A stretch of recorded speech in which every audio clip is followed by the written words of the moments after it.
Pelican Rapids following the action. And what great action. If you're a West Central area, Ashby, Brandon, Evansville fan, you're pretty pumped right now. And Brandon Gruco is here. Probably not a lot of sleep last night. No, not a ton. But that's okay. That's You can all right. sleep later, Yep. Congratulations, Thank you. Brandon, on the section I championship. appreciate that. And you were number 2 seed. We were the number 2 seed. Yeah, we had been beaten by Bertha Hewitt, Verndale, Parkers Prairie earlier in the year. So Did you use that as a coach? Is that a little more, fire? I get along very well with the head coach over there and respect him a lot. And we did use the loss to kind of fuel the fire, but we made some changes and did some things there, and it worked out in our benefit. Well, yeah, you took care of them. What was it, 45-20 in that championship match? So a lot of things went right there. But you got a little scare in your first match yesterday against Pelican Rapids. You won the section title, but you almost didn't even get to the semis. Right, and they're a solid team. They just right now are lacking the numbers they need to seal the deal. But where they have guys, they're all solid, and we knew we had to respect them. And we lost the flip, so. They got the matchups that they needed on our guys, and they wrestled really well. And we maybe weren't as fired up that round, but we talked about you only need to win by 1, right? And it's not the end of the world. It didn't look the greatest or whatever, but we just needed to get through that round, and we were going to get better every round, and they did that. They stepped it up every round. It was pretty awesome. You used the phrase, we lost the flip. Explain that. Yeah, so in wrestling, there's a flip at the beginning of the match, and that kind of determines who sends out on odd or even matches, and that can be a huge difference in a duel. And we ended up losing that flip, so they chose odds, and odds is kind of our deal, and so they got the matchups that they wanted. Mm-hmm. Yeah. It's kind of like a big game of chess.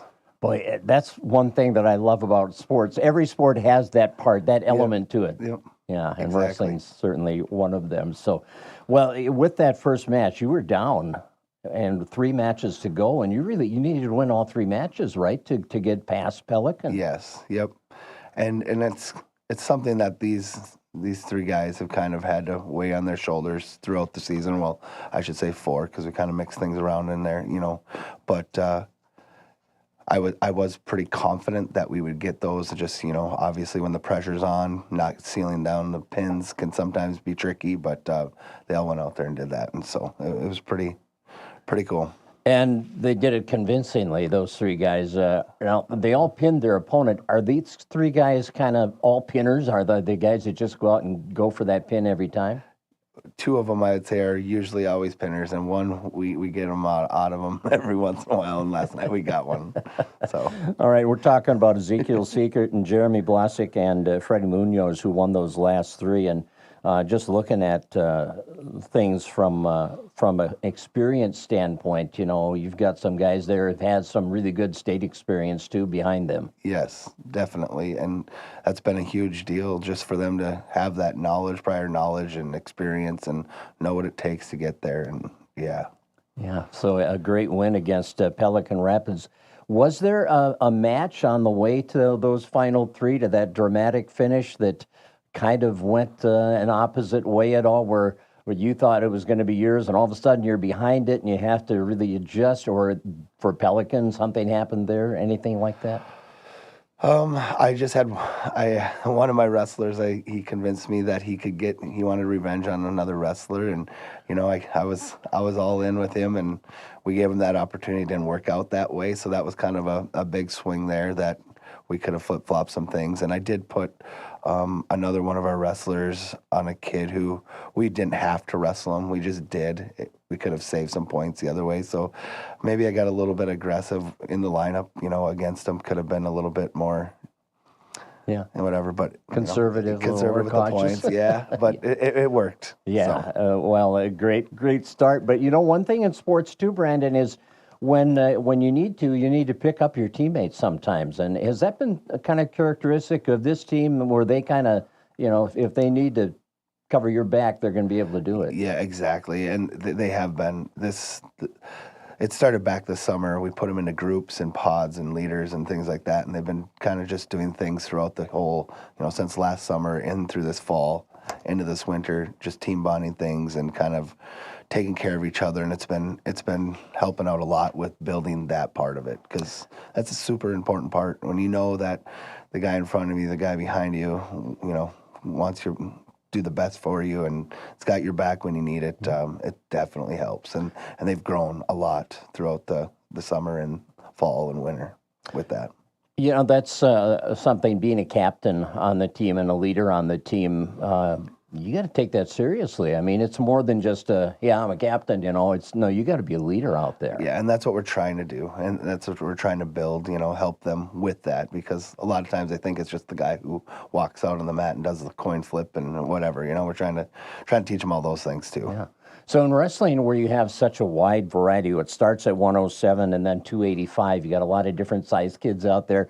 Do you try to do, like you talked about the pods? Are we talking about pods like for weight classes, smaller? No, we didn't do it like that. Okay. We actually did a draft with the captains, and they drafted their teams, and yeah, it was a fun little deal. Yeah, it is kind of fun. So after you get the win against Pelican, you go up against Long Prairie Gray Eagle Browerville. I don't know how they fit all this, like you're on the jerseys here, but you beat them 39-27. Had you had a previous match with them? Yeah, just the prior week. So, yeah, we knew what we had to do there and just had to stay pretty consistent, and they did. So they moved some things around a little bit on us, but overall we knew what we had to do to go out there, and we did it. Okay, well, then that got you into that championship match with Bertha. You at Verndale, Parkers Prairie. They had beaten you earlier. You talked about making some adjustments. Where did you adjust to get the advantage yesterday that you didn't have the first time you faced them? Down low. We flip-flopped some things, and we were kind of just playing it a little bit conservative, but it ended up being a huge deal. Kieran Gerke came out and put down a pin. And maybe a little bit unexpected, but it was pretty awesome, and that just kind of got everybody going. We talk about a momentum a lot, and that momentum is just so huge. And he got the ball rolling. He really did. It just brought everybody up 2 more levels and just kept the ball rolling. How important is it to get those early wins and build that momentum? And how good have you been as a team at, getting those lower weight classes? Well, if you went through our 5 losses, usually things didn't go so great down low. And not only that, we also had we dealt with a lot of just illness this year. There's more illness this year than ever. We dealt with a lot of injuries. So between injuries and illness and things down low sometimes not going right for us, that's when we took our losses. Mm-hmm. So. Yeah. And on the flip side, when you get to those heavier weights, you're pretty confident going down the stretch. If you've got a lead, you're going to be able to hold it. And if you're down, like yesterday against Pelican, you're confident you can come back. Exactly. Yep. Yeah. So I'm just curious, too, with the number of wrestlers you have depth-wise, how competitive is the wrestling room during the week, especially early in the season when you're trying to figure out the lineup? It's pretty competitive, but in the same time, I would say in the past we've had more people fighting for spots. They've kind of accepted their role. They know where they're at. They're not really challenging each other, which is good and bad. It takes time to get through all those challenges and get through those wrestle-offs, but it also kind of keeps the edge in the room as long as they deal with it the right way. So this year there wasn't a ton of wrestle-offs. They just kind of knew where they were going to go and what they needed to do together and where they needed to be. But there were some, and it is a very valuable thing to have people in the room to push each other and to grow together. This is your 3rd state tournament appearance as a team in the last 4 years. I'm assuming a number of these guys have been parts of that, especially your seniors. How motivated have they been over this stretch? You get to state, that's one thing. To get back to state is really hard, and now you've done it 3 times in 4 years. Yeah, it's going to be valuable to have those kids down there, with us, the ones who've been there. They're going to help the guys who've never been there. They don't know what it's like. They don't know how it feels when you step out there and there's people everywhere and it's loud and it's crazy and the food isn't, it's not like waking up in the morning at home and getting your food. Everything's kind of a challenge. You're down in a small area and tight, and we're used to the open and Yeah. farmlands, and it's all just new, right? And so having those guys to be able to just walk them through, this is what it looks like, this is what we do, this is what we've done in the past, is definitely real valuable. Well, and that can be such an overwhelming experience for the first time when you go to state and there's so many mats going on and the crowd is, well, you can't hear yourself think, it's a tremendous atmosphere. But if you're going in the first time, it could be kind of intimidating. I've seen a lot of crazy things happen because of that. I'm sure, yeah. Yep. So to have that experience will be great for your guys. Definitely. Talk about your seniors, the guys that are, wrapping up their careers, and you've got a couple of captains among your seniors, and Hunter Gruco and Jeremy Blosick. Start with them. Yeah. Well, Hunter, he's just happy to be back wrestling. It's just been one thing after another with him. He's lost 2 of his, 6 years from ACL injuries from football. Been fighting a little bit of a shoulder injury as well, through football season. So. But he's just a go-getter. He's tough as nails, man, and he's definitely mentally sound. If there's a guy that has to deal with that kind of stuff, he's the right person for the job, I guess. Unfortunately, being dad and the wrestling coach, you still let him play football after the first injury, even. But he's got to do what he's got to do, right? We kind of took it, and we talked about that. Hey, what do you want? And I want to play football with my buddies. Those are his buddies, because a lot of his friends too don't wrestle, So those are the guys he wanted to just be with them for one last year, and you got to let them do what they love too, right? Absolutely. And you get injured walking down the steps. Absolutely right. So, Jeremy Blosick, his spirits are always high. He's just a good guy to have around to keep everybody light, and he's a great leader that way. He's always cheering, always smiling, always keeping everybody upbeat. And lately he's just been solid to wrestling. So it's been fun that way. Go ahead. I was just saying, Jeremy was in here during the football season. Oh, yeah. Just observing, because he's got kind of an interest. Maybe he doesn't after being in here. I don't know. No, he has more than just kind of an interest. You've been a great role model for him. So. Oh, it's fun to have him in here. Yeah. Okay. He's gonna do a great job with that. Good. Gavin Flint is another one of our seniors. Gavin, he's okay with being the backup guy, and when it's time for him to step in, he does, and that's so important, and it seems like it's harder and harder to convince kids it's okay to be a JV wrestler, to be the backup wrestler, and we still need you, and the importance of it, right? Right. And he's not that way. He's very selfless, and so that's been very nice. Our other 3 would be Taden Amundsen, Tucker McGee, and Nicholas Doulis. Tucker's been in and out of the varsity lineup. Taden's been weighing in with us, but just having those older guys to help out the younger guys have been very helpful, and those 3 do a good job with that. Section team champions, so you're headed to state as a team. Now the individual section tournament is coming up on Friday in Wadena. What are the opportunities there for these guys? How do you see your strength going into the individual tournament? Well, we're just going to approach it the same, one match at a time. Keep your head up, chest up, and get after it out there, Push points, do what you can. Remember, you don't have to win by a pin against these guys, so stay in good position and leave it all out there. And I think if we do that, we're going to send a pile of kids down to the state tournament. How much stock do you put in the rankings of the individual weight classes? I don't like them. I don't spend much time on them. Yeah. I hear from the kids more than I know about them. Right. Yeah. I've never appreciated them. It's great to be recognized, but it just plays so many mind tricks on people. It's a media thing, Yeah, I know. You can blame the media. Yeah, I know. It pumps up the sport, and I appreciate. Like I said, I appreciate them. I just don't like the kids looking at them. I hear you. So, as the team competition, have you looked at the field yet? Is it filled out yet? I started looking. Yep, and so not all of them are done. They'll be done by the end of the day today. But UNC pushed through up in 8. Lake Crystal Welcome Memorial pushed through. There's a couple more. I'm sorry. I was looking at them this morning before I came here. But you got time to worry about that. Yeah, we'll set it down. We'll have to get all the seeding and all that stuff done, so we'll know everything by by the time we get down there, that's for sure. That's the important We'll thing. do some research. And the important thing now, keep people healthy between now and then too, right? Yeah, Did you come out of exactly. yesterday okay? We did. We're Good. We just got some nagging things that we've been fighting all year with a few of our guys, and they're not. I'm sure they're not feeling much better after last night because they left it all out there and battled pretty hard. I have to ask, I usually ask coaches who coach their kids, how has that experience been for you, Brandon, with Hunter and Owen out there? And Yeah. Yeah. You might make me cry here. Sorry, we're on video too. Yeah. It's been awesome. Yeah. I'm going to miss having them all together. Yeah. Well, you've done a great job with your group. You got more than those two kids. I know that they all feel like your kids now, don't they? I'm heading up to Perham here in a little bit to go watch my little one wrestle up there. Yep. So this guy's been doing it for 20 years overall, but 19 years at West Central. Yep.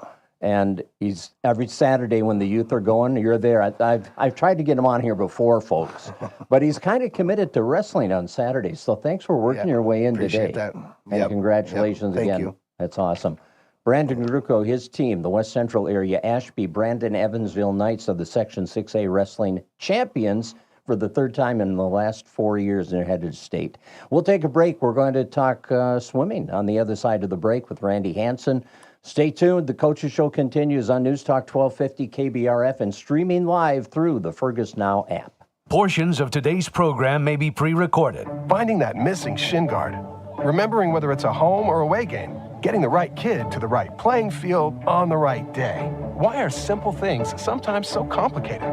Thankfully, with auto owners, insurance doesn't have to be one of them. We work with independent agents who keep insurance simple so you can worry about more important things, like not being that fan. Oh, come on, ref!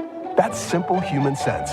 Visit the Arneson Agency at their new location, 120 East Lincoln, Fergus Falls. Here's to a great season for all our favorite high school athletes. American Legion is a favorite too and serves up everyone's favorite barbecued ribs. American Legion of Fergus Falls, open each Wednesday through Saturday on Pebble Lake Road in Fergus Falls. High quality local embroidery for your community. Running Stitches is the choice for everything, from business logos to team apparel and personal projects. They bring your designs to life. Andrew and Allison Olson from Running Stitches Embroidery are proud supporters of local sports. Quality Toyota is proud to salute the achievements of each quality player. It takes teamwork to compete, and the Quality Player Award recognizes the extra effort by an individual in each athletic contest. Quality Toyota commends the hard work, dedication, and quality efforts of these outstanding youth. That attitude will help each quality player as they go forward. Congratulations to each of the quality players from Quality Toyota on West Lincoln Avenue in Fergus Falls. QualityToyota.net. Let's go places. Transform your kitchen with a little help from Cornerstone Cabinets and Countertops. Right now, you could win a stunning laminate countertop package valued at up to $3,300. It includes your choice of laminate, a specialty edge detail, and a durable stainless steel sink. Plus, the prize comes with two $100 gift cards, one from Victor Lundin's and one from the market, to add the perfect finishing touches. Don't miss this chance to refresh your kitchen. Enter today at Cornerstone Cabinets, West Lincoln Avenue, Fergus Falls. Welcome back to the program. Randy Hansen is here. We're going to dive right into it. It's a swimming term. No divers, though. No divers. That doesn't work this year. Right. Oh, well. Right, yeah. Randy's the head coach of the Otter swim team this year. Yeah. And the Otters are headed to their conference meet today at Sartell. Swimming this afternoon, starting at 2 o'clock. And last time you were here, Randy, we were just talking a little bit. You said we're healthy. You finally got everybody out there. And then the next report I got from you after your St. Cloud Apollo meet, you said you're missing 5 swimmers. What happened? Yeah, that was not good. It's just been all over the place, and we just got hit again pretty good that day. So, and it was lucky for us. Apollo was a very, very, very small team. They got a couple really, really good swimmers, but they drop off pretty fast after that. And so we were able to take care of business anyway, but it was probably closer than needed to be, and, had to fill some things in around there. So, and to not have a bunch of JV events, it was just, and some events were just our guys on the blocks. It was pretty quiet in the pool. So it was unique, and they're just having a rough year, but they get a couple really good swimmers and a couple guys that'll place at the state meet, but they're just really small in numbers. But it was okay. It was good to get a win for us in the conference, and now we turn our attention to the conference meet today. Well, so you haven't had a competitive meet for like 11 days, but that means you can do some things in practice maybe with the specific goals in mind. Yeah, when we had our meet on Thursday versus Park Rapids canceled last week, the guys kind of went, "Oh, what are we in for now?" And it's, it's been good. I mean, they've trained really hard, and we're in a pretty good spot.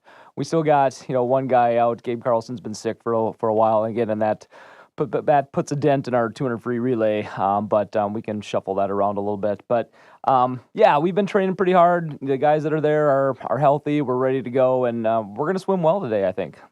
What are the goals at the conference meet? Obviously, this isn't the meet that determines who's going on to state. That's the section meet, but it's a competitive meet, the Central Lakes Conference. So how do you look at that today? Yeah, up and down, we get 4 people per event and we get 3 relays. And no matter if you're our top guy or our, 4th swimmer in that event, there are people around you that are the same times as you or pretty close. And so everybody's got a race to swim. And so we kind of preach that. You've got guys next to you that you can race, that are your ability, and you just need to go for it, setting it up for the section meet. We're pretty lucky. The Central Lakes Conference is really tough, and there's a lot of swim teams that just don't have a conference. I think of, Park Rapids doesn't have one. DL didn't for a long time, not really, until now they're part of the Central Lakes. And it's an advantage for, going into that because, going into the section because you really have to, okay, we're in championship season now. We have to swim hard, and Brainerd is always good, and Sartell is down, but they're still really good, and Alex got some good swimmers. So it really gets you into that championship mindset. And we want our guys to be, all conference. It takes a lot to get that. It only takes, they only give it to the top 3 individuals, and then 4, 5, and 6 are honorable mention, and then top 2 relays, and 3 and 4 are honorable mention. And we've got guys that got that last year. Matthew Toole, Reese, and Jane Kopinski all conference honorable mention. And, there's no reason that they can't repeat that. And we think one of our relays might be able to sneak in with that. So those are our goals. Just, again, we haven't swam in 11 some days that competed, but so we're chomping at the bit, and we're feeling pretty good, and practices looked really good. And so we're just excited to go. And at this point of the season now, you are tweaking exactly what you're going to see in your section lineup. Are we seeing that today? Is this kind of going to be your section lineup, what you're going with? Probably pretty close. I mean, it's no secret. You can look at some of those other guys around the section, too, and you kind of know what they do. And we know Reese is going to be in the backstroke and the 100 fly, and we know Matthew's going to be in the 2 and the 5, and the relays are pretty well set. We'll see, how healthy we are. I wouldn't be surprised to tweak some orders a little bit. We'll see. We don't have to make any decisions like that today, but who's in those relays is pretty well established. And it's just a matter of some of those younger guys where we put them, because we get 4 people per event also at sections, but we only get 1 relay. So a lot of guys, their last relay experience of the season will be today. And that's okay. They know that going in, and they're going to rip it and see what happens. But individually, we should be able to get everybody at least 1 individual event and see how taper hits for them. And you just want them to end on a positive note. But yeah. Yeah, talk about the taper a little bit. Where are we at there? How does that work from, after the meet today, looking forward? Yeah, we start on Monday, and it's the most beautiful time of the year, the guys say, but it's really the second week is where it really kicks in. So President's Day is day 1, and the first week you really don't notice anything, but their bodies start to, the energy level kind of gets up, the squirreliness kind of comes up, and that's a good sign. And they respond really well, and so they're really looking forward to it. A lot of it is the training has been done. It's just a matter of kind of easing off that, fine-tuning a few things. And honestly, we tell the guys a lot of the taper is between your ears. You just have to mentally start to get ready for that. And that was one of the messages today, too. We're not going to win the conference meet. We're going to finish middle of the pack to the back of the pack as a team. But so what? It's a... that doesn't mean you can't swim well. It's like, oh, well, we have to, worry about sections. Well, yes, but here's your chance to really compete hard on a top level. And there's no reason that you can't get mentally prepared to swim a good meet today. So it is, and we're learning about that mental part of it. Some of our guys are a little bit better than others with kind of the mental game of swimming, but we're learning, and it's a big part of this time of year for sure. Back to the tapering for a minute. I think of the taper, and I don't know everything that goes into it, but you don't just do the same thing for everybody, right? You kind of individualize the taper because people are at different places. Is that right? Not really. I mean, we'll individualize some things for different strokes, of course, but everybody's pretty much doing the same sets, and you just kind of, it doesn't work if you don't have a good base, and we feel like we really hit hard and have a pretty good base of what we've done over the season. We kind of refer to it as money in the bank, and now it's going to be the time to withdraw, but you can't withdraw if you don't put money in, and so we've done that, and so now we just gotta ease off, let the body recover, do less of a few things, a little bit more of some other things, and there's not really any magic to it, but it's a little bit of finesse. And like I told the guys, like I said before, a lot of it's just between your ears. Yeah. Okay. Well, with the season, the way it has gone with the illnesses and missing some competitions and missing some practices, what challenges has that presented to you as a coaching staff to get your guys to the point where you're comfortable with where they're at going into this stretch? Yeah, you got to practice with the guys that are there, and then tell the guys when they come back. Some of them aren't 100%. It's like, you don't have to pick up right where you left off. The biggest challenge for me is finding out the day of a meet that guys aren't in school or they're sick or whatever, and then I've had to blow up my lineup 3-4 times on some meets, and so I've spent a lot of time on that, unfortunately. So I'm looking forward to not having to do that anymore. It is a challenge, and practice maybe not so much, but on those meet days, it just has a ripple effect. And when you don't have huge numbers to replace, it really is it's a really even more complicated puzzle. But I think we survived. Everybody else, in school and other schools, I'm sure, are dealing with illness too. And we'll be okay. And we're just happy to be at this time of year, more or less healthy. And here we are at this time of year, and way back when you started in November, late December November, 1st or whatever. December 1st, you look ahead and you see where you're at now. You couldn't have imagined everything that's happened since then to now. Right. But what have been the most pleasant surprises or the most surprising growth maybe that you have seen from some of your young guys who are now at a point where at the start of the season you were maybe not even thinking they could be there? We did a set the other day, and I won't bore people with the technicalities of it, but it was kind of a broken thing, and it kind of mimicked a time that they could possibly swim. And some of the guys were shocked at how fast that they were going. And some of the younger guys like, oh my gosh, I was just hoping to get this time, and I got this one instead. And so that was really a good positive. Like, yeah, look at all the hard work that you've put in. And then we did a set with our 4-free relay, kind of a little challenge for them. And they just absolutely crushed it and couldn't believe what they swam. So, and that goes to that mental part of it is like, oh my gosh, my body will be there when I need it to be. So anyway, but back to the younger guys. They're just so much room for improvement at the beginning of the year, and they've just come so far. And one of the things I can do with my computer stat program is I can, chart those improvements over the course of the season, and some of them just drop a gob of seconds. It's fantastic to watch, and they're just so happy and so surprised. And that's what it's all about, right? Watching them improve over the course of the season. And as far as your experienced guys, the guys like you mentioned, Reese and Matthew and Jaden being all conference last year, honorable mention in this conference meet.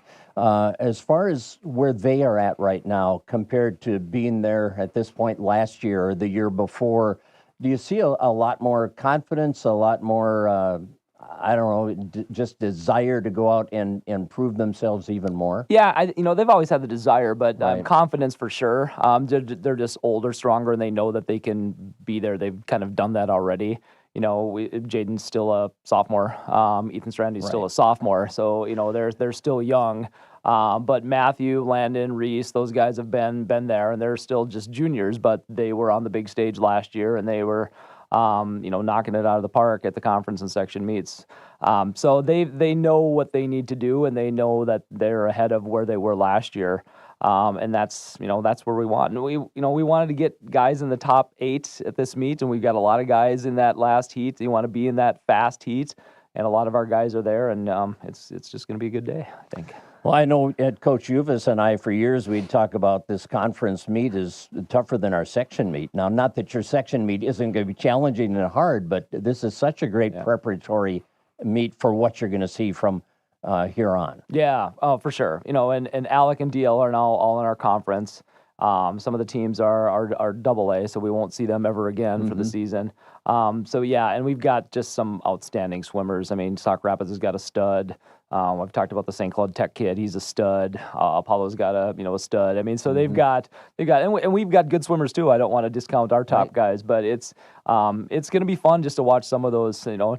And we've been kind of touting our 4 free relay all season, and it's sitting third, I believe, right now. But there's 5 teams that are really close. It's just going to be a dogfight. I've been so excited ever since I saw the times come in. It's just going to be awesome, and our guys are going to respond well. Well, enjoy it. Have a great day. And the great thing about this sport, and I've talked about it with you many times, is you're always competing against yourself. And if you can get personal best times today, I don't know what the possibility is there today, but that's always a goal, and that's a win. You get that today. I don't care where you finish in your race. Yeah, we just don't want to lay a big egg. You know, you want guys to be close to that time that they've swam, or close to their lifetime best, or PR, knowing that your body isn't 100% yet, and that taper will bring that out. So we just go into the taper on a positive. That's the goal. Well, enjoy it. I hope it turns out as exciting as you're anticipating it will. All right, thanks. Appreciate it. Thanks, Randy, for coming in. Randy Hansen, head coach of the Otter boys swimming and diving team, and they're headed to the conference meet today in Sartell. We are shifting gears to basketball. Josh Steer next. They've got a big game coming up today. We'll review the week with Josh here on News Talk 1250 KBRF and streaming live through the Fergus Now app. Hi, my name is Lori, and I'm the housing manager at Sheridan House in Fergus Falls, Minnesota. If you're 55 or older and looking for a quiet and comfortable apartment with underground parking, meals available for purchase, a flexible month-to-month lease, plus $500 off your first month's rent, give me a call at 218-998-7404 or go to lbhomes.org/Sheridan. I'd love to show you around and see if Sheridan House is right for you.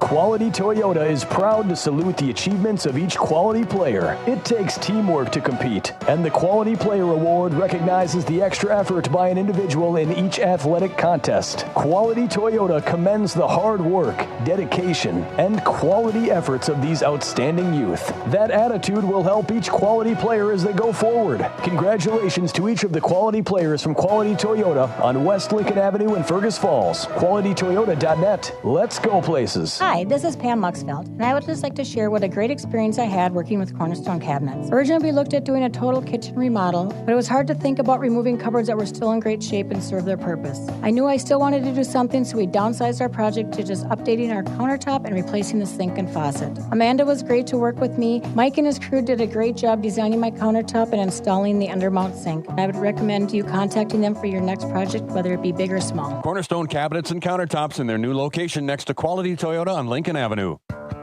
Hi, this is Josh Sternberg with Sternberg Homes. If you're dreaming of remodeling your home or lake place before summer, now's the time to start planning. We're already booking spring projects, and summer slots are going to fill up fast. Whether it's a kitchen makeover, a full bath remodel, or upgrading to a custom walk-in shower, we're ready to take measurements and turn your vision into reality. Don't wait. Let's get your plans in motion today. Call Sternberg Homes and let's build something amazing together. Sternberg Homes. You can check them out at sternberghomes.com. Welcome back to the program. Girls basketball today. Josh Steer is here, the head coach of the Otters. They have Crosby Ironton coming in today, and that is a 2:30 start over at Kennedy. And Nick Keel will be there. He'll have the broadcast here on News Talk 1250 KBRF. Josh, let's talk about that one first, since I brought it up, and we'll review the other games here after that. But CI is a really good team, and they've got one of the top players in the state. They do. Yep. In no matter of class, they have Tori Orline. She is a phenomenal basketball player. She's put in a ton of time in her career.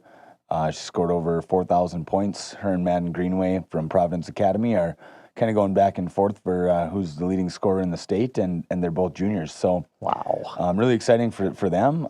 It'll be really exciting for us to game plan and prep for a player like that, because it's kind of a once in a career kind of person that you're going to coach against. Unfortunately for me, I'll have coached against both Madden Greenway and Tori Orline now, so it's twice in a career for me. Two different kids, but yeah, it's going to be really fun. It's fun to watch her on film and see how she plays. She plays really hard. She can hurt you from a bunch of different ways. You know, she's got range like Caitlin Clark. She cuts to the basket super hard, very physical, very strong. Obviously, put in a lot of time in the weight room, and she crashes the rebounding. I mean, she crashes the glass like crazy. She averages, I think, 17 rebounds a game, averages 31 points a game. So we're gonna have our hands full. So here comes the question. Yeah. What do you do with her? How do you try to, the ESPN has that old line, you can't stop her, you can only hope to contain her. So how do you try to contain her? Right. I think we have to keep her in front. We have to make sure that she doesn't get a free cut to the basket. Whoever's tasked with the guard on that will have to make sure that she's jumping to the ball and fronting that cut, because she really likes to wing entry it, and then she really likes to cut really hard to the basket, and then she'll sit down there in the post. So for us, our defensive system, we will front that cut, we'll front that post action, and we should have somebody sitting in the backside in our low hole spot to pick that pass. Well, it'll be fun for the fans to see how the Otters do try to slow her down, and to watch a player like that is always a treat. It's just not as much fun against your team sometimes, but yeah. No, I what think, a challenge, though. Yeah, and if you're a casual basketball fan and you're not doing anything at 2:30 today, come watch. Oh, yeah. And she has a teammate, Reagan Juneman, that came over from Duluth Marshall last year. They play AAU together, I believe, and those things happen, right? So she's gonna play at Crosby Ironton this year, or has been all year, and they're building for a state championship. They're trying to build a roster to compete with Providence Academy, because they lost in the state championship last year to Providence Academy. So they want to get over the hump, and now they kind of have a two horse stall in their barn, or their pen, or whatever you want to call it. They got two horses in there, and the girls around them, I think, are starting to evolve too. I watched them a little bit on film over the years, just with some common opponents, and you can definitely see those role players have started to evolve as well. This last week, you had a couple of, I don't want to say easy victories, but you seemed to cruise. You hit it on cruise control. You did what you had to do. You rebounded the ball so well in both games. Your defense was outstanding. You forced 35 turnovers against St. Cloud. You beat Rocori 69-27, and you beat St. Cloud 69-21. We know defensively you've been on your game all year, just tremendously stopping teams and taking balls away from them, not letting them get into their offense. But the rebounding has kind of been elevated to another level here this past week. Yeah, and it's been really. It's been a challenge, because we had Bella Anderson, who's one of our leading rebounders, go down in the Alexandria game with an ankle, and so it's kind of been who's going to answer the call. And Hattie Fullhart has always done a really great job of offensive rebounding. Defensively, she does like to leak out in the open court, and that's kind of one of our push aheads that Bryn likes to go to. So that's kind of the MO in our rebounding. And Carly Hurst, though, she came out of, and she has the ability to do that because she plays so hard. But she came out of the woodwork this week and said, no, I'm going to be one of the top rebounders. And she offensive rebounded like crazy, crashed the defensive glass like crazy, and kind of provided that, who's gonna fill Bella's spot in the rebounding spot. And Carly Hurst, we didn't even have to ask her. She said, I'll do it. And she sure did. Yeah, 14 boards against Rocori and then 9 against St. Cloud. So she got the job done. But defensively, not only are you disrupting their offense, you're coming up with a ton of steals, and not from one girl. Everybody seems to be getting involved. Yeah, it's a great system. Coach Sternberg brought this 105 run and jump concept over, and it's kind of been our identity. It's kind of been who we are against teams that we really can apply pressure to, and really good teams make it hard. Like today. Will we run a whole lot of 105 in the full court? Yeah, we'll run a little bit, but we won't run a whole lot of it. And but against teams like the Rocoris and St. Clouds, where they're struggling a little bit to find ball handlers and decision making is difficult. We want to jump all over that. And when you have those games, you're absolutely right, Craig. You want to get out and on them early, and you don't want to let teams like that hang around, because if you do, you might find yourself in a dogfight at the end of the night. So we try to jump on them early and take care of business, and then be able to take care of business the rest of the night. I thought our energy for both games was pretty good, start to finish. I thought the Corey game, I feel like we kind of dominated from start to finish, which was kind of the message in the pregame, was how are we going to go set the tone and keep that level up for 36 minutes, and the girls really accepted that challenge. And it's maybe easier to find that energy at home against a team like that. You went to St. Cloud the other night, and that's a tough place to get some energy or create your own energy there. And to be fair, we got off the bus and we got there a little early, and we're hanging out in the gym and we're getting ready for the game, and all of a sudden we look around and the JV game is ready to start, the 9th grade game is ready to start, and there's no officials. There's not an official in sight. So talking to their head coach, he's a Fergus guy, Travis Merle, and he's like, all right, well, we got one official coming for the JV game. Our AD will officiate the 9th grade game, and then we have 3 officials on their way here for the varsity game. They're certified, of course. So Coach Sternberg, he jumped in to help the JV reffing crew a little bit. That was hilarious. We got some pictures and videos of that. That's going to go in the highlight reel at the end of the year. But yeah, it's just one of those things that you're kind of looking around and you're kind of like, and there, you look across in the stands and there's 3 people on the other side of the bleachers, and there's a few behind us, but yeah, it's a pretty stale environment. It's pretty hard to bring the energy, but you have to do those things, and really for us the energy comes from the defensive side, and if we don't have to play half court offense, man, we'll take that. We'll take transition buckets all day long. Hey, Ruby Ellison had 4 block shots in that game against St. Cloud. What's the deal there? She's long, and she uses her length really well, and she's really athletic, so she puts herself in a position, and she kind of, sometimes I feel like she baits them into it. She's like, yeah, that shot looks open.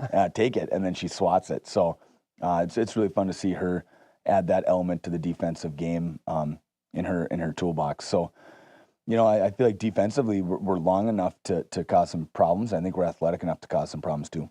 And that defense, you help so well. You have good help defense, and that's a key to what you're doing defensively. Yeah, our system relies on that, where the ball's the only thing that can score. So if your girl's sitting on the backside and the ball's away, where are you at on the floor? And we need you to be help, whether it's in the low hole spot or whether you're guarding 2 on the backside. So.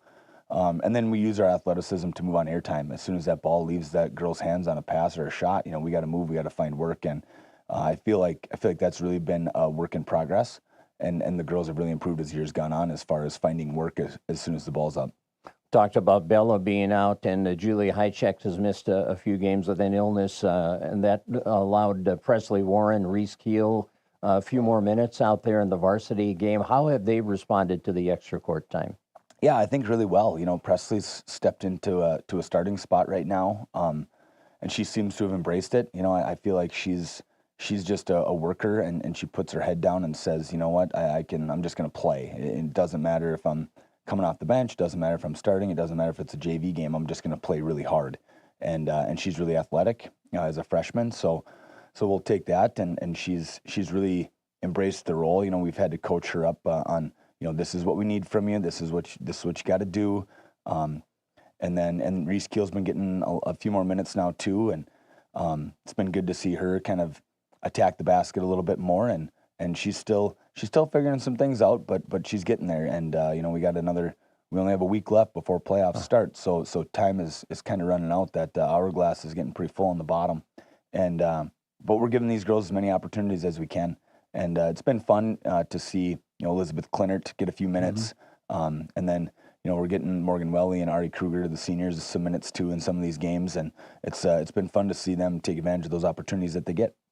At Sauk Rapids Rice Tuesday, and then hosting Wilmer Friday, and then you are into the postseason. The seeding will probably result in a number 2 seed for the Otters and a home playoff game, which is good. But your senior night is Friday at Roosevelt, and it's always kind of a tough night for the kids, an emotional night for them, and of course, just a great opportunity to recognize them and their contributions to the program.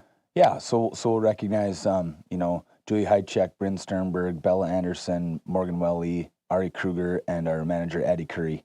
So they've I give them all a ton of credit for their roles in the program over the years, and you know, for some of them, the roles have changed as they've gotten older, and you know, the next generation of Otters really looks to them. So it'll be a really fun night at Roosevelt to honor their careers, and know that their careers aren't over, because we still got hopefully a couple more playoff games left in the tank. So but that'll be a good night. We go to Sauk Rapids on Tuesday, like you said. And then, the Wilmer game. The Wilmer game won't mean much, but it does mean something, because hopefully we'll see them the next week. That's very possible. All right. Thanks, Josh. Appreciate it. Good luck today. Awesome. Thanks, Craig. Enjoy Appreciate it. Yeah. Well, it's Josh Steer, the head coach of the Otter girls basketball team. They've got Crosby Ironton in today, 2:30. You'll hear it here on News Talk 1250 KBRF. And we'll take a time out. We're going to talk boys hockey. On the other side of the break, Mike Donahue will be in to talk about the postseason that starts Tuesday. Don't go away. You're listening to our Coaches Show on News Talk 1250 KBRF and streaming live through the Fergus Now app. Here's to a great season for all our favorite high school athletes. American Legion is a favorite too and serves up everyone's favorite barbecued ribs. American Legion of Fergus Falls, open each Wednesday through Saturday on Pebble Lake Road in Fergus Falls. Quality Toyota is proud to salute the achievements of each quality player. It takes teamwork to compete, and the Quality Player Award recognizes the extra effort by an individual in each athletic contest. Quality Toyota commends the hard work, dedication, and quality efforts of these outstanding youth. That attitude will help each quality player as they go forward. Congratulations to each of the quality players from Quality Toyota on West Lincoln Avenue in Fergus Falls. QualityToyota.net. Let's go places. Alan Haugrud, attorney at law, has been successfully helping clients in the Fergus Falls and Ottertail County area for over 30 years.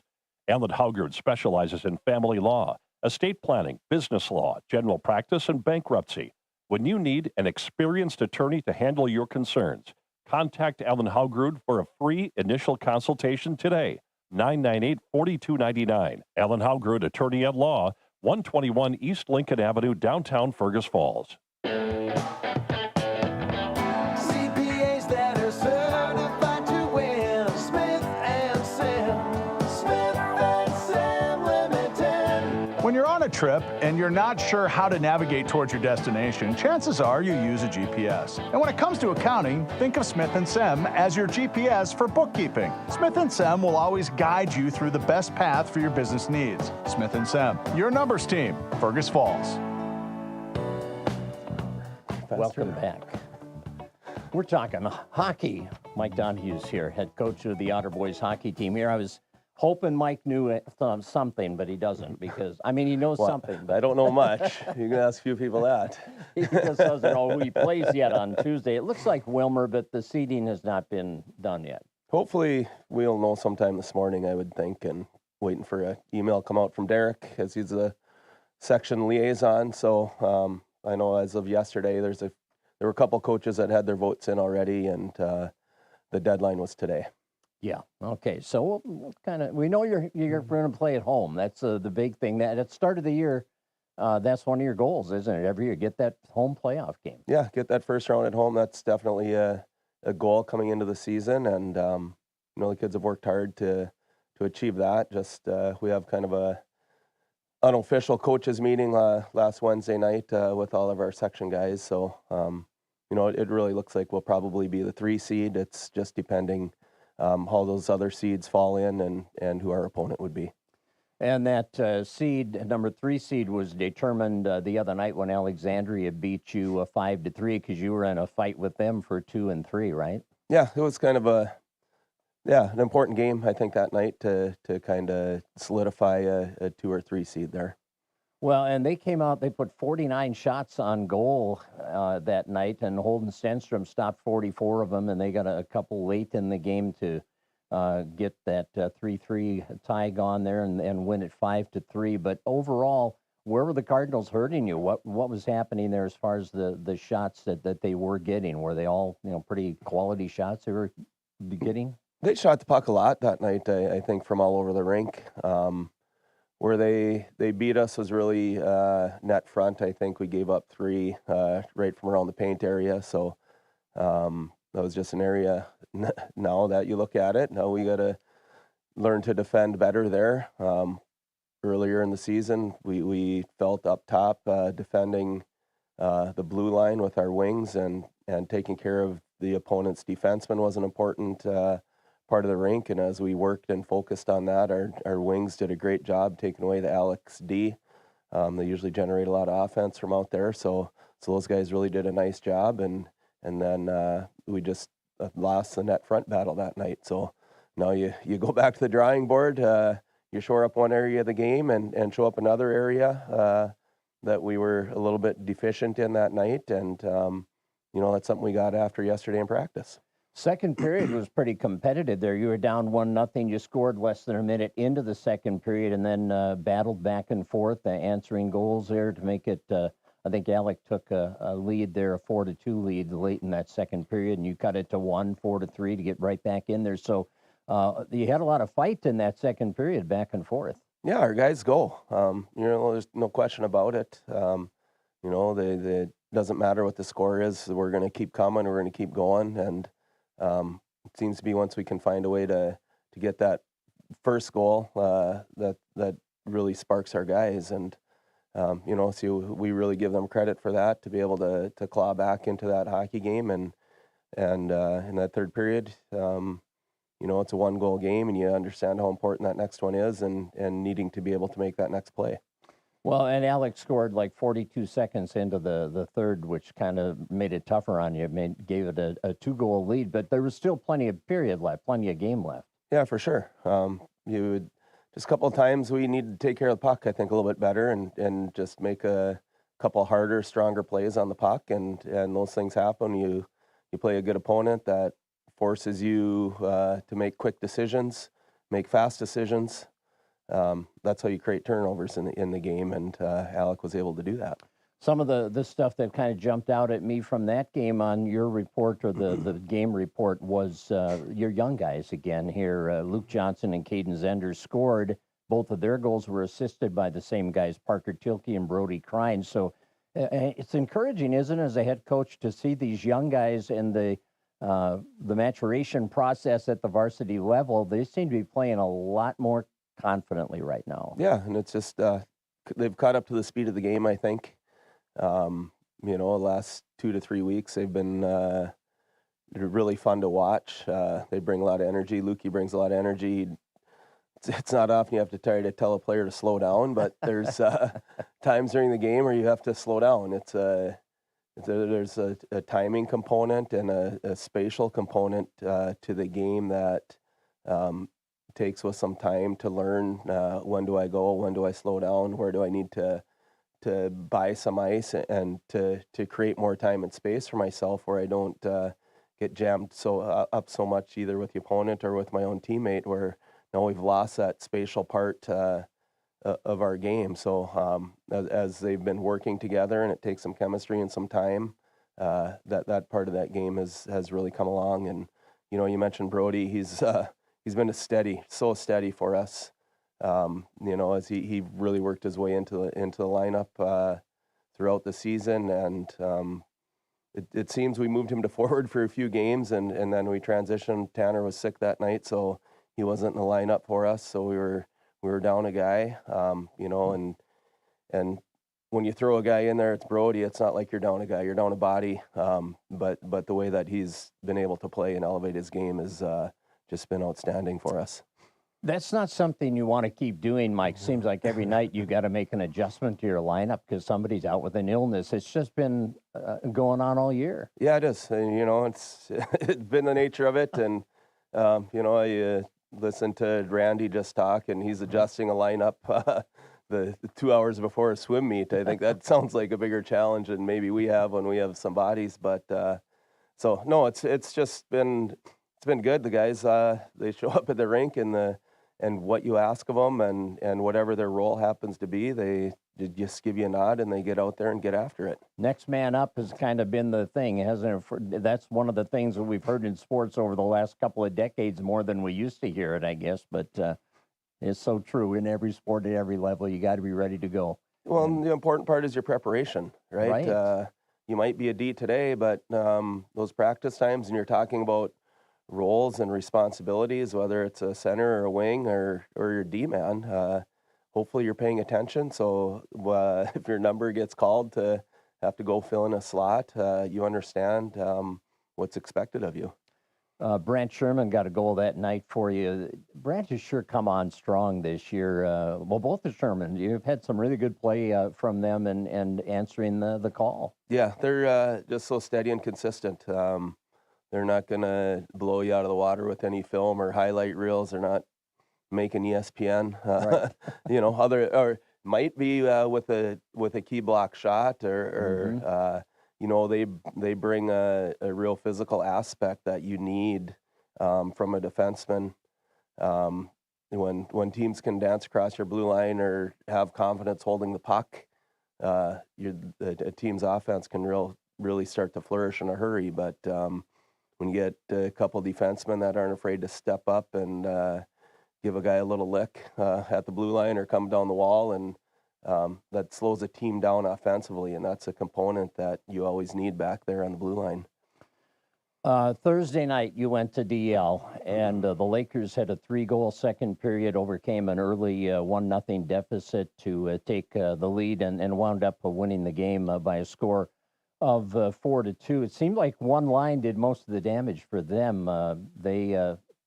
They got you with 3 in the second period, and that's happened before, where you play well for a period, and then all of a sudden it just flip-flops in the next period. The other team's just dominating. It was about a 3-minute lapse there again. We took an early penalty, and they made a tremendous play backdoor, one-timer. Not much anybody could do about it. Sometimes teams do that. You tip your cap to them, and let's get up to that next face-off. And it was 1-1. We got Lukey in actually on a shorthanded break, and unfortunately he wasn't able to capitalize. That would have made it 2-1 right away for us again. But that puck didn't end up in the net, and then a couple times we didn't take care of it. And once you give a team some momentum, some energy, some life, and DL had really been struggling. I don't know that struggle is the right word. They weren't winning games. They've been playing good. They've been frustrated with scoring goals. But it's not from a lack of their play. They've been out shooting all their opponents. They just had troubles putting the puck in the net. And when you give a team that's been struggling to score, you give them some space, and they put a couple pucks in the net, that's sure going to bring life to their hockey team. Yeah, and 2 goals in 12 seconds. That's got to be frustrating when you give up a goal and now you're back at center ice to get the face-off, and then 12 seconds later you're back there again. You don't want that happening. We talk about that all the time. Yeah. The key times of a hockey game, first minute and a half, last minute and a half, and then after goals. Mm-hmm. So you need to clear your head. The goal's been scored. Nothing you can do about it at this point. The only thing you can do is line up at that face-off dot and be focused, worry about that next play that's got to happen. Adam Kennedy got your 2 goals that night. He's kind of had one of those seasons where some games, he's got a couple of goals for you. He's capable of putting that puck in the net, and did it for you twice. Yeah, and he's one, as you look at moving forward here to next week in playoff time, that we need him going on all cylinders, that's for sure. He's such a big frame. He can shoot the puck. He's got a good release on his shot, and it's a matter of getting him into the right spots and getting him into some space where he's able to use that shot. And Michael Schmidt assisted on that one. He and Aiden Shaky have been leading you offensively all year. You need them to step up at playoff time too. And of course, Tuesday at home is an opportunity to get to Saturday for the second round of the game. And we certainly encourage the fans to get out and cheer on the Otters. And again, the Otters have realized one of their goals, which is to get a home playoff game. And especially, I think, always about the seniors, Mike, they get another chance to play on their home ice. Yeah, that'll be it for the seniors Tuesday night. So, hopefully we can come out, we can find a way to prepare our team for whoever our opponent is. So hopefully we can find that out, like I said, sometime later today, so we can start putting some things together for practice on Monday. And at that point, it's up to the guys to take all the lessons we've learned from the previous 25 games and go out there and just leave it on your home ice. Yeah, and one more time to play at home in front of your home crowd after you've been playing there since you were Mike. 3, 4, 5. Yeah. Some of them started 8 or 9. So, yeah. it's kind of a wide range group there. Boy, that kind of hits you, doesn't it? It does. You've been through this a lot as a head coach, right? A lot of senior classes that go, and that's There's some been a tough few of them time. through there. Yeah, Well, but good it's luck. always so rewarding to see them go out and play. And best wishes to the girls team as they head down to their venture Tuesday down to the XL, and it'll be fun to see them perform down there on Wednesday. That's for sure. Hopefully, Tim knows more about who he's playing than you. We'll see. Well, that's right. Thanks, Coach. All right, thank you. Mike Donahue, head coach of the Outer Boys hockey team. More to come. Hillcrest basketball up next as we continue our coaches show on News Talk 1250 KBRF and streaming live through the Fergus Now app.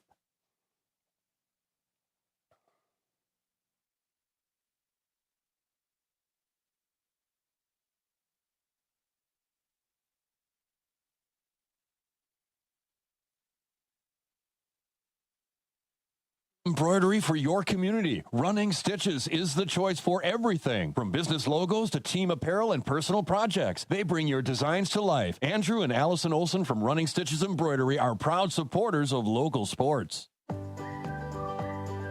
Folks, listen up. This is Chris Cannon, Executive Director at the Humane Society of Lauderdale County, and boy, do we have cats for you. We've got new cats, we've got certified pre-owned cats, low mileage cats, high mileage cats, cats will chase your mice, and cats that are a little too afraid of them. Whatever you're looking for, we've got the perfect match. Cats of every color, shape, and size. Don't let these little beauties slip through your paws. Come on down to the Humane Society in Fergus Falls and take a test meow today. When addiction takes hold, it's easy to feel like no one can help. But you're not in this alone. For 75 years, Hazelden Betty Ford has been at the forefront of addiction and mental health care, evolving treatment, reimagining recovery, and breaking through barriers to help families everywhere find healing. So please reach out at 855-489-2383. Help is here. Sponsored by Hazelden Betty Ford Foundation and aired by the Minnesota Broadcasters Association and this station. Hi, I'm Sue Tate. You know, it's easy to put things off. Exercise, housework, kitchen remodel. Now there's one thing I shouldn't have put off because it just took one call to Mike at Cornerstone Cabinets and Countertops. I now have the kitchen I was dreaming about for years with lots of features and changes that I hadn't even thought about. Thank you, Mike and crew at Cornerstone Cabinets and Countertops. I love my new kitchen. Cornerstone Cabinets and Countertops, located next to Quality Toyota on Lincoln Avenue, Fergus Falls. Wilkin County. Your news leader is News Talk 1250 AM KBRF Fergus Falls. Depend on it. Welcome back to the program. Donovan Rogness is with us, head coach of the Hillcrest boys basketball team. They have clinched a share of the Little 8 Conference title with their start to the season and the way things have gone, and have a chance to clinch it outright this week when they host Rothsay on Tuesday, then a non-conference game Thursday against Norman County East Hewlin Hitterdal. This past week, Donovan, didn't have a lot of practice time. You had 3 games last week, and I know as a former player, you love that. As a coach, maybe not so much. In some ways, yes, but in other ways, at this time of the year, are you wanting a little more practice time? You know, I think what I actually don't mind is at this time of year when we're getting the games, we're getting the game experience.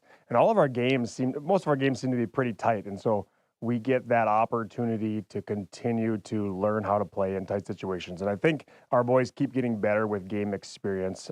Practices are nice because we get to tweak things and talk about things.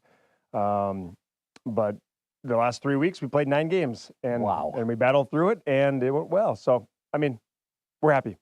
I know we didn't talk last week. Well, we did prior to your game the other night. But as far as the loss to Border West, you know, even your defense has been so good, and you give up 45 points, and you think we should win this game, right? We only gave up 45, but they're pretty good too, aren't they, Border West? Yeah, that game still kind of gets me a little bit. We were up by 7 or 8, you know, coming into the final minutes, and they just strung together some buckets, and we strung together some turnovers. Yep. And that's always difficult. You always look back at that and be like, man, what if I would have? What if we would have? But that's high school basketball, you know. So we lost by 1 in that one, so we were a little discouraged. But that's also helping us to get better. I tell the team all the time, you can learn a lot more from a loss than a win sometimes. And that was a close one, and we got the loss. So now we're learning from that. So. Well, and how do you recover? How do you bounce back from that? And they bounced back pretty well. I mean, you had 3 really good wins this week, starting with a win over Breckenridge, 53-49. You know, when you play non-conference games, you want to get tests. You know, and Breck's a solid program. Yeah, they are. I mean, they play a 2A schedule, right? So they're in the heart of the Lakes, and they're playing some good schools. So when they come in with a record that's around that 500 mark, we don't look at it as a 500 record. We look at it as they're a better team than they might show on the stat line. So we knew that going into the game, and we had a lead, and Breckenridge fought back again, like teams most of the time do on us, but we held it off this time. Drew Fisher hit a big 3 for you right before halftime. Yeah, not the likely suspect to give you that offense. He does a lot for you out there on the court, but not a lot of scoring. But he sure hit a clutch shot for you to get some momentum into the locker room. Yeah, and he's done that a number of times. You know, Drew's a slasher. He loves to try to get to the basket, but he's a pass first guy, so he doesn't give us a lot of points. But defensively, for sure, he's our motor. He starts at every single possession. He's picking up full court and he's setting the tone, and we love that about Drew. We're just his work ethic is great, but yeah, for him to get a big shot right before halftime, that was great. Other thing about that night with Breckenridge, they always seem to have some big bodies out there crashing the boards, making it tough for second chance opportunities or trying to keep the offensive possession alive on the boards. But Ethan Swedberg, you praised him after that game for the work that he did on the boards for you. And you got to get that from him every game. You know, I try to tell Ethan all the time, he's such a workhorse for us in the post. Like sometimes his stat lines don't show the value that he really is to us. His consistency down there to battle and fight and get big rebounds and tip passes. I just love his effort every single night. He's super coachable. And so, yeah, he's a great attribute for our team. And Sean Berge and Preston Berge just have been a solid 1-2 for you. They combined for 30 that night, 16 and 14 in that evening. On a night when you were not hitting your shots, 3-pointers, you were 2 for 13 in that game. But then you got to find a way to score. When you're not hitting the 3, you got to get it other places, and they did that for you. Yeah, they've this last month, those two have really been consistent for us inside and out. So you're right. So we aren't hitting our outside shots. Sean loves to slash the basket and create, and Preston can really post up hard. He's so physical and can work around the basket and get points for us too. So those guys have been playing great. Have you been getting to the line adequately? Do you feel like you're attacking the basket, and if you're not getting the shot, maybe you're drawing the foul, getting to the line? Yeah, we've been attacking the basket all year, and you know, I think with how physical we play, we're not always getting the calls because we demand a physical game, and that's okay. Like, I mean, we tell our guys, like, no ref is ever perfect, and so this is not a complaining on the refs by any means, but because we're so physical, I think the refs let us continue to be physical. Sure. So when we go hard to the basket, we're not always getting the calls, but I love that we're going to the basket. Yeah. We're not retreating. We're not shooting NBA threes to try to bail out possessions. We're going hard, and sometimes we'll get them, and sometimes we won't. But yeah, we're getting to the free throw line. We're getting the guys that we want to the free throw line, and we're going to continue to keep going.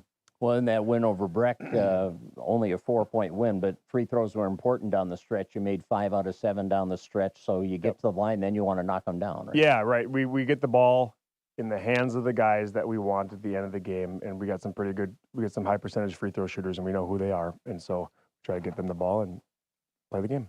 You knew going into Underwood was going to be a challenge. Yeah. You've matched up with Kellen Shebeck as a player and as a coach earlier this year. You had a battle with them at home, beat them by 7. Now going to Underwood, that's a tough place to get out of with a win. Even when you lead by double digits at halftime, you had a 16-point lead at the half there, but you knew Underwood was not going to go away, and they didn't. They put some pressure on you down the stretch and really made you come through with holding off their rally and getting the win. Yeah, we came out the first half against Underwood with a lot of confidence. Kean had a really good first half. I think he had a couple threes and a couple buckets, so probably had like 10 points. And so he was a great spark for us to get going, setting the tone. So yeah, we got that lead at halftime, and then Kellen made some adjustments, and our guys just, you know, when teams make a run on us, I don't know that I can ever think back to say it was because we didn't work hard. Like our guys work hard, but we just weren't. We went through a big stretch there where we weren't hitting buckets, and and they were working hard. I mean, Kellen's got a lot of great athletes on his team. It's not like they aren't able to do this. I mean, they've proven this year that they can play good games and they score. So here's the thing about the Underwood game that we love is that the last few games before coming into us, I think they were 80+ points, and our defense is what we hang our hat on, and they do such a good job of doing that and holding opponents. I mean, our goal is under 50, and I don't remember what the final score was there. We're pretty close to that. 63-57. So, yeah. So only 7 points over, but they've been coming in scoring 80. So that's what we like to do is just keep playing defense and causing frustrations for guys. Well, and the thing that you were not making your shots in that second half. Underwood was making their shots in the second half, where they weren't making them in the first half. So kind of that script flipped a little bit there as Hudson Mersbrut came alive. He had 12 of his 14 in the second half, and Levi Wilson, he's a tough player inside. He had 11 points, 9 boards. Yeah, I mean, like I said, Kellen knows how to make his guys play, and when things start clicking, that adrenaline, that flip that happens in high school basketball, really pretty quick. You know, he got that going, and so they did well. And Preston Berge for you had 15 of his 17 in the first half.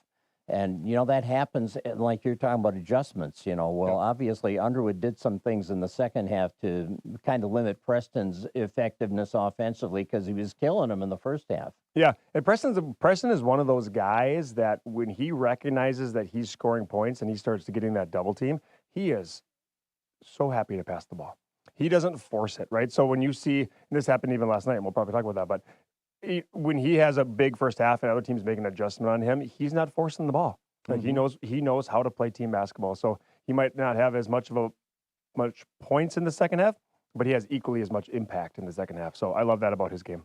63-44 over Parker's last night, and just to your point, Berge had 25 first half points, or 21 first half, or 21 first half points, and 25 for the night. Yeah. So you know, only 4 points in the second half, but again, doesn't mean he wasn't effective on the offensive end, getting other guys involved. And Kean Stender, again, a good night off the bench for you, had 10 points. He's just kind of doing that consistently, and you love to see that spark off the bench. Yeah, we've got. We said this before on the show. We've got a lot of guys that can score. We don't have guys that are going to be putting up 25, 30 every single night, but we have a lot of guys that can score, and our team is so selfless that they don't care who scores that night. They just want the win, and so they're distributing the ball. So Preston had a great first half. They made some adjustments, and then we scored the ball with other guys at different points in the game. So I just love that about our team. Well, the other thing you got to love is you only turned it over 10 times in that game, and you forced 24 turnovers and committing 20 turnovers. And I give our guys, like I tell our guys, if we're in that 10 to 12 range, that's good for us because we're an aggressive team. We go hard at things. Right. So we're going to cause some turnovers, and I'll take those turnovers because we're being aggressive, right? And so when we have those 20 turnover games, we talk about those are 20 possessions that we don't have an opportunity to score, and that's a big deal. So last night when we only had 10 turnovers, right where we want to be, we had 10 more possessions to get a bucket, and that showed. We got some more threes up that game, and we got some more transition buckets, and so we want to limit turnovers, and our defense wants to cause them. 16-6 on the season, and only one conference loss right now. You can wrap up that conference outright against Rothsay on Tuesday night. Tigers are a team that has been playing some pretty good basketball. I think they had a nice win last night. Yeah, you know their coach has them believing that they're a good team. They got some good players that can control the ball. The last time we played them, we hit a three-pointer with 18 seconds left to go into overtime, and then we took it in overtime. So Rothsay they're no slouch. So we understand the importance of Tuesday. We've been talking a lot about the conference title, and we want that. We want that for our boys. I think I told them at halftime, I said, the start of the year, I don't think many people expected your team to be here, and you're proving a lot of teams wrong. And let's finish that on Tuesday. Let's get the cap put on that, and I think that they're excited about that opportunity. It's a good milestone for them as we continue our journey. So we're excited for Tuesday. I felt bad for both teams the other night in that the girls from both schools were playing each other at Hillcrest and the boys were playing at Underwood. And I know all your guys would have loved to have been there cheering on the girls, and all the girls would have loved to have been at Underwood cheering on the boys. It's been such a great season for both the boys and the girls, and you've got a chance here to do something that I don't know if it's ever been done at Hillcrest, where the boys and the girls teams win the conference title in the same season. To my knowledge, and talking to Jason Retzloff, who's done a little research on that, I think the girls haven't won the conference title since 1985. So the chances that you both won it the same year, that would have to go back to that year. But there's a little bit of, I'm sure, just a great feeling for them too, that, hey, Hillcrest as a program, full program, winter program, has really put themselves at the top of the map in the conference. Yeah, it's been a lot of fun. I mean, Hannah's got her girls playing super well. But the fun thing about Hillcrest is that the kids all love and support each other. So if we get opportunities, we're going to go to the girls' game support. And there's a lot of times that the girls' varsity players are sitting at our sidelines watching us too, and it's super fun. So you say back to 1985, man, I think I was 3 years old the last time this happened. Okay, so let's do it. But yeah, that's pretty fun. I was covering that team, so yeah, I'm ready for it again too. Well, thanks so much for coming in, Donovan. Good 3-0 week, and this week you only have 2 games, so yeah, it's a light week for us. Wow, exactly. Yeah. All right, thanks for coming in. Appreciate it. Yeah, Donovan Rognes, head coach of the Hillcrest boys basketball team. Tim Lill will be here to talk Otter girls hockey heading to state. They play Wednesday. I don't know who, I don't know when. Hopefully Tim does. We'll find out on the other side of the break here on News Talk 1250, KBRF, and streaming live through the Fergus Now app. I'm Derek Sidian with KBRFradio.com News. Join me live every Friday on KBRFradio.com or the Fergus Now app for the weekly news recap, where I recap this week's hottest local news and you catch up on what you might have missed. The live stream starts at 12:30 and will be available to watch after the stream ends. The KBRFradio.com weekly news recap is brought to you by Fergus Falls Monument, online at foreverstonememorial.com, memorials that matter. As we move into the new year, Lakeland Mental Health Center encourages you to take a moment each day to reflect on your own mental health needs. If you're experiencing symptoms of depression, anxiety, or any other condition, it's time to make a call to LMHC for help. They've been serving the area for over 75 years. For more information about the services provided by LMHC, visit lmhc.org, with offices available in Alexandria, Detroit Lakes, Fergus Falls, Glenwood, and Moorhead. LMHC is here today to help for a better tomorrow. If you're thinking of remodeling your home or lake place, don't wait. I'm Josh Sternberg with Sternberg Homes. Spring projects are booking fast, and summer's projects are going to be filling up soon. Whether you're dreaming of a stylish new kitchen, a refreshed bathroom, or a custom walk-in shower, now's the perfect time to plan. We'll measure, help design, and make your vision come to life. Let's get started today so you can enjoy your new space by summer. Call Sternberg Homes. We're ready when you are. Sternberg Homes. You can check them out at sternberghomes.com. Hi, I'm Chris Cannon with the Humane Society of Ottertail County. Trying to get in more steps this year? Here's a great idea. Become a dog walker for the Humane Society. When you take one of our dogs out for a walk, you're giving them exercise, fresh air, and a chance to learn basic commands and manners, all of which helps them to find their forever home. It's a win-win. You stay active and they get closer to adoption. Call the Humane Society at 218-739-3494 to learn more and start walking with purpose in 2025. Welcome back to the program. Tim Lill is here, the head coach of the Otter girls hockey team. They're headed back to state Section 6A champions. Congratulations, Coach, on that. Thank you. However, we don't know who you're playing yet or what time you're playing. But you told me like in 13 minutes we're going to know. Yeah, there's a head coach's Zoom meeting. All 8 coaches are in on that. But, my allegiance and loyalty to this program surpasses that. You know that, Craig. So maybe we use that in contract talks later. But Todd Hirschner's there. He'll be able to fill in. He knows probably more than I do. So him and Derek will take care of that. That's one thing I've always appreciated about you, Coach. You are a delegator. You don't need all the glory. You let other guys do their thing. No, you have to have a strong staff around you, and you got to have trust, or you'd go crazy. Yeah, so you'd be a good president. You'd just delegate. So anyway, that's something to think about. Yeah, well, who knows what the future holds, right? You beat Northern Lakes 9-2, took care of business, number 1 seed, defending section champions. Your goal was to get back to that section title game and to get to state. And and here you are. So your girls came out strong. What was it, 5-0 after one period? I think you just really went out on a mission that you wanted to accomplish. Yeah, yeah. I think the experience helps there, and we're trying to work through our illnesses and stuff, but they were ready to play. I judge it all on practices, and we practice as well as we have all year with the right attitude and work ethic. So I felt good going into that game. Of course, you never know, but I think we kind of took care of it in the first period. Well, you got a power play goal early on. You got on the power play right away, and then you just hope, okay, can we take advantage of this and kind of get that ball rolling, Right, and that's been better too. Even if we don't get the goal, our chances have been really good. So, anything can happen there. Like when you come down to like a state tournament, and if you get a couple, 2-3 opportunities in a situation, you have to score. So I left those girls out there for all the power plays, even though when the game was in hand, but we needed the reps, and I think they did a good job. Well, your first 2 goals, Hannah Johnson on the power play, and then Maggie Grenigal later in the first period, they were both unassisted.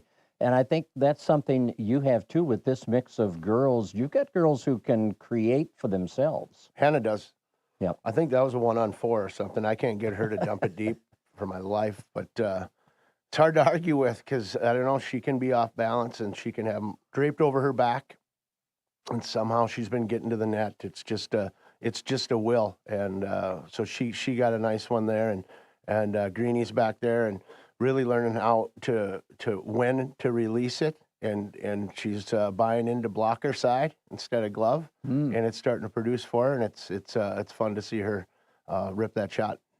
Well, the third goal, the Hannah got her second of the night. She wound up with 4 goals, by the way, in that game, which I guess you've always known she's got that capability. Yeah, she's peaking at the right time here. She's a hungry player, and that's all hard work. And her line played really well, and she's the one that got paid that night. It could have been any of the 3. Well, yeah, Shay Katzenmeyer and Rachel DeBrito assisted on that. Shay, I think, had a 3-point night for you that night as well. And she actually had 4 assists after, because the refs don't always get it right. Right. But the girls do. So they can go back through the tape, and if you miss a point, they're going to let you know. So she reported that she had 4 assists, and they were all accurate, and good for her because she's really dishing the puck well. Yeah, that's fun to see. And Rachel got the assist, and then she followed with a power play goal from Grenigal and Maddie Brimhall. And Rachel's one of those girls, too, that she starts, putting the puck in the net. She's very capable of it. Yeah, she can shoot it. She can shoot it for sure. And that's the play that we kind of try to get going off the wall. And Brimhall or Hannah Johnson can work it off either way. And when DeBrito comes in off the weak side and tries to kind of camouflage herself over there, and the pass goes over, it's a one-timer, and it's always pretty on film. It's not always easy to replicate, but that's the plan. Yeah, fun to see it when it does happen, And Brooke Zierden notched a goal for you late in that period to make it 5-0 from Shay and Ashlyn Wohlers. And again, you're getting so many different kids involved in the scoring, and certainly you did that in your semifinal game with, I forget how many different goal scorers, but how good is that, Tim, to have that happening at this time of year where it's got to just boost their confidence? When you get a point and help your team score a goal, it's a big thing. That's what it's all about, is the confidence. And, our last 3 opponents have not been tough. So the scary thing there is scoring 30 goals in 3 games. That's not going to happen on Wednesday. I wish it would, but I don't think we're going to score 10 goals against one of the top 3 seeds. So, no. But it's good for them to get the confidence, and then they know that they can do it, and they find their spot where they're going to shoot it, and they find out that going to the front of the net is where the goals are. All that stuff. It's good. Hannah got 2 unassisted goals again to kick it up to 7-1. One was shorthanded. She had a power play goal, a shorthanded goal, and 2 even strength goals. So it doesn't matter to her, I guess. Yeah, she's our number 1 shorthanded player, and when we get it deep and she chases down that first defenseman, 90% of the time she's going to come away with that puck somehow. So we always tell our second forward, you better be ready because she's going to get that puck and she'll set you up in the slot. which she did, and Aubrey Nelson went to the front of the net, but kind of got rolled out and ended up on her bottom side there. And so Johnny just looked around and said, well, there's nothing else. I might as well shoot it. And she got another goal, but it's pretty comical. Avery Tonneson scored a power play goal for you, and then Aubrey Nelson completed the scoring in the third period for you. So there's a couple of more girls. And Avery is just, she's really had we talked about it, I think, last time, that she's really come on for you here at the end. Yeah, was practice. She was the only one I seen with a stick in her hand in her outfit going to the shooting room, more shooting, more pucks. And when she came off that wall for that power play goal, it was short side high, which she loves to do. And the goalie didn't really have a chance on that one. She's got a snipe. So, you know, the work pays off, and it's fun for her to see that, you know, shoot 10,000 standing still against the net and then put it to task in a game. It feels pretty good. So she's playing really good hockey. Mia Olson in goal for you, saw 15 out of 17. Now in practice, before you head down to the cities here, like you mentioned, you're going to play one of the top 3 seeds, you know, Warroad or Dodge County or Orono. They're all going to put pucks on the net. I mean, you're not going to stop them from getting shots. So you've got to be able to, you know, get out there and stop it and limit their scoring opportunities the best you can, and rebound opportunities and all that. So how do you try to prepare Mia and your defense for the firepower they're probably going to see? I leave her with Casa, Nikki Casa. I go down and I'm working on offensive things. And, you know, I give her 3 or 4 shooters and send her down to the other side of the rink. And what they're doing, I don't know. And you know, you talk about the delegation, and she's the goalie coach, and take care of the goalie, because it's going to be really fun for Mia, her experience to have that net in the XL Center against a really good team. You know, the nerves, or, you know, just the game face, she's going to learn so much, and it's such a great opportunity for her, and I'm excited. You know, we talked during the year, Tim, about your strength of schedule.